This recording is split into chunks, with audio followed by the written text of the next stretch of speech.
Oi gente, tudo bem? A gente está aqui hoje com a professora doutora Vanessa Martins do Monte. Ela é professora da Faculdade de Filosofia, Letras e Ciências Humanas da USP e a gente vai fazer algumas perguntinhas. Dado todo o seu conhecimento e repertório dentro do ensino, a gente queria saber como foi a sua trajetória desde a graduação até o ensino na USP.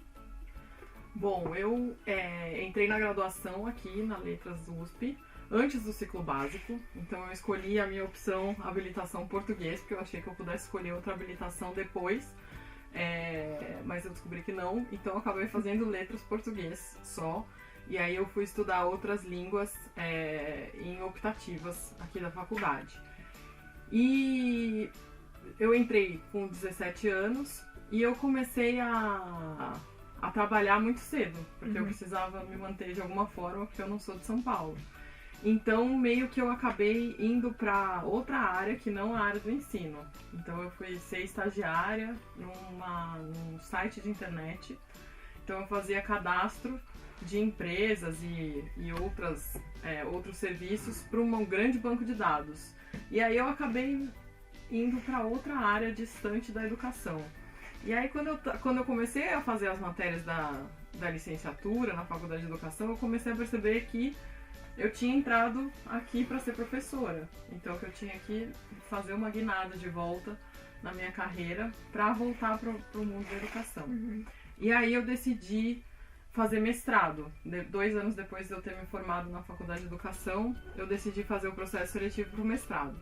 E aí, eu passei e falei, agora eu preciso estar dentro da sala de aula, porque a única experiência que eu tinha tido de sala de aula até então foi nos estágios que eu fiz na Faculdade de Educação. E o estágio de regência, né, que é estar na frente da sala de aula, era o menos frequente, né? A gente fazia mais estágio de observação. E aí, quando eu entrei no mestrado, eu falei, não, preciso começar a dar aula. E aí eu fui trabalhar em várias escolas, né? Trabalhei em escolas em Santos, trabalhei em outras escolas aqui em São Paulo. E a escola que eu fiquei mais tempo era uma escola internacional, que tinha uma grande quantidade de alunos que não falavam português como primeira língua. Né? Então eu dava aula de português e português para estrangeiros também. Ai, que legal. E aí eu fiquei lá quase 5 anos e depois continuei fazendo mestrado, entrei no doutorado enquanto eu estava nessa escola. Fiz o doutorado todo trabalhando, então o mestrado e o doutorado todinhos eu não tive bolsa, eu fiz estando na sala de aula, porque era uma opção minha, né? E aí, depois que eu defendi o doutorado, logo na sequência, abriu um concurso aqui no DLCV, que é o Departamento de Letras Clássicas e Vernáculos. E aí eu tinha acabado de defender o doutorado, na verdade eu queria descansar um pouco, mas o meu orientador na época falou, não, é uma oportunidade para você treinar, né, o concurso do ensino superior, e já que abriu, por que você não vai lá fazer? E eu falei, Foi na esportiva. Aí eu falei assim, então eu vou aprender como é que é fazer um concurso, né? Eu peguei os pontos da prova, estudei, não era uma área tão próxima à minha área, que a minha área é filologia, e o concurso era na área de sintaxe. Então não tinha tantas coisas ali que eu conhecia. E eu falei, vou estudar. E fui estudar, fiquei meses estudando, preparando e tudo. E vim fazer o concurso meio pra ver como é que era. E aí eu passei. Então foi assim, aí eu entrei aqui em 2014. Nossa, que legal. Então vai fazer agora, amanhã vai fazer 5 anos que eu estou aqui. Mas e com toda essa experiência que você teve, todos esses lugares diferentes que você trabalhou, quais foram as maiores dificuldades que você encontrou no ensino do português no Brasil? Porque a gente tem aqui o Marcos Banho, que era um tradutor e linguista, segundo ele, o ensino do português nas escolas brasileiras é um fracasso, uma catástrofe absoluta. E aí a gente queria saber se você concorda e o que acha que deveria ser diferente no ensino. Eu acho que dizer que é uma catástrofe absoluta talvez seja um certo exagero, mas eu entendo de onde vem a reflexão dele, para considerar uma catástrofe absoluta. É uma catástrofe no sentido de que a gente ainda privilegia na escola, por vários constrangimentos sociais, uma norma que não é a nossa. Então, o que a gente ensina na escola é uma norma que não corresponde à norma culta, vamos dizer, do português brasileiro, né? A gente ensina na escola uma norma que é uma norma do português europeu contemporâneo. Então, isso dificulta muito a vida dos alunos, porque é quase como se eles tivessem que aprender uma outra língua para se expressar por escrito, né? Nos gêneros que estão mais presentes na escola, que são os gêneros formais, né? Então, isso, nesse sentido, é uma grande catástrofe.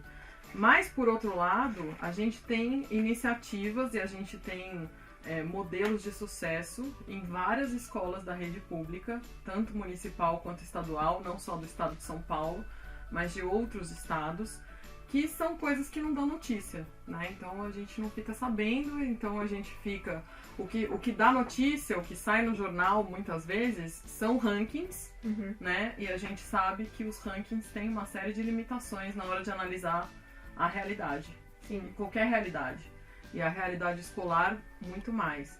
Então a gente fica com essa impressão, meio que se desenvolve na sociedade, uma mistificação em torno do ensino, como se a gente fosse sempre muito ruim. Por quê? Porque a gente mede só pelos rankings, e esses rankings normalmente são rankings internacionais, né?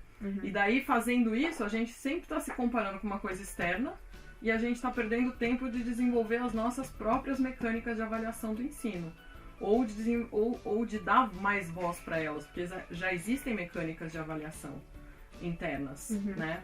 E que sejam locais, que sejam específicas, mas que conversem com mecânicas federais, né? Então, quando a mídia, a sociedade como um todo, dá peso para coisas que são externas à nossa realidade, é muito complicado, porque meio que a gente tem que lutar para mostrar que existem coisas sendo feitas, que existem coisas muito boas em prática na educação pública, né? Que a educação pública está melhor do que ela sempre foi. Tem inclusive um estudo recente, publicado por um grupo de pesquisadores do Instituto de Estudos Avançados aqui da USP, que traz justamente essa conclusão, né? Eles fazem uma análise panorâmica da educação pública, mostrando que houve avanços. Só que esses avanços não emergem para a sociedade como um todo. Entendi. Aí acaba tendo um complexo de vira-lata.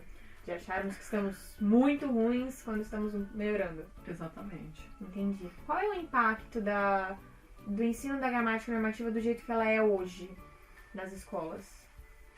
Então, o impacto é negativo porque a gramática normativa é uma gramática distante da norma culta que se ouve, por exemplo, nos telejornais, ou que se lê, por exemplo, nos grandes veículos de comunicação, da imprensa escrita, né? É uma norma que tem um abismo entre o que a gente tem lá nas gramáticas normativas mais usadas e o que acontece de fato na nossa norma culta. Então, a primeira coisa que eu acho que deveria acontecer é um movimento social que já vem acontecendo, né? Que envolva vários setores, né? Não só a academia, mas outros setores, para discutir qual é a norma culta que a gente vai ensinar nas escolas e como é que a gente vai fazer isso. Então, eu acho que esse é o primeiro passo. O segundo é entender que a norma culta é uma das coisas dentro das aulas de língua portuguesa, né? Que, por exemplo, o ensino de leitura e escrita é muito mais do que o ensino da norma culta, né? A norma culta é uma das possibilidades. Então, é aqui, talvez, os alunos tenham menos contato ao longo da vida da primeira infância, né? Porque a norma culta não é falada, né? Pelo menos a que a gente aprende na escola não, mas uma outra é.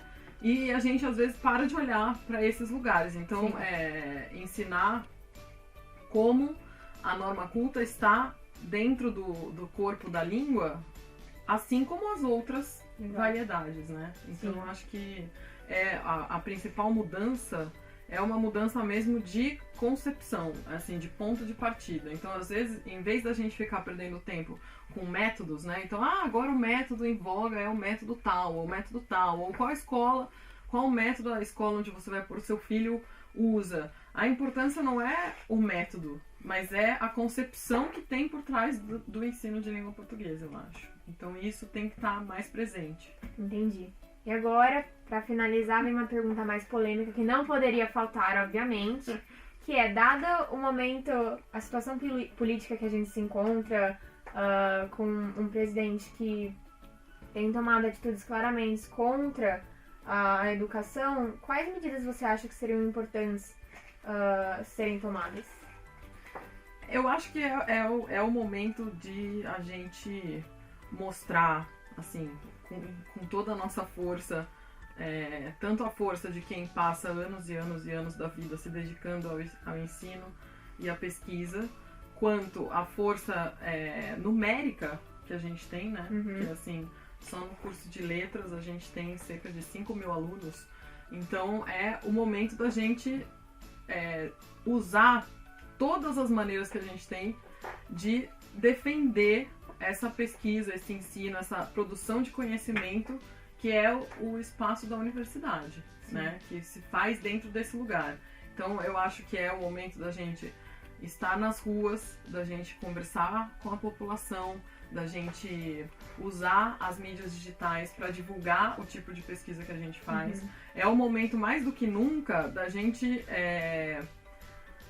adequar a linguagem de divulgação científica para que toda a sociedade consiga entender o tipo de coisa que a gente produz aqui dentro, para que as coisas não fiquem restritas, né? Então eu acho que esse é o momento do ataque, não do ataque diretamente a esse tipo de colocação do presidente ou do ministro da Educação. Também a gente tem que atacar diretamente isso, mas mais do que isso, a gente tem que entender que uma grande parcela da classe média, né, e da classe alta apoia esse tipo de discurso, né, e vai defender isso, porque não percebe ou não quer perceber, né, o papel que a universidade pública, gratuita e de qualidade, teve numa série de conquistas ao longo dessas últimas décadas, né, ainda mais com a criação de várias universidades federais, né, então é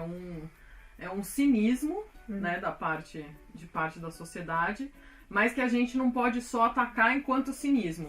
Então eu acho que a gente tem que perceber que é um cinismo, que às vezes até um pouco mais grave que isso, é um certo mau-caratismo mesmo, né, nas colocações que a gente vê, mas perceber isso não é suficiente. Eu acho que a gente tem que ir para uma outra esfera, que é essa esfera de mostrar, né, de atacar esses argumentos, não dizendo que eles são cínicos e eles são mau caráter, porque eles são, e isso a gente tem que fazer, mas a gente tem que dar um outro passo, que é mostrar tudo que a gente faz aqui dentro, e o que seria da educação, o que seria do ensino, o que seria de várias ciências que estão aqui dentro da universidade, se não fossem as pesquisas financiadas com dinheiro público.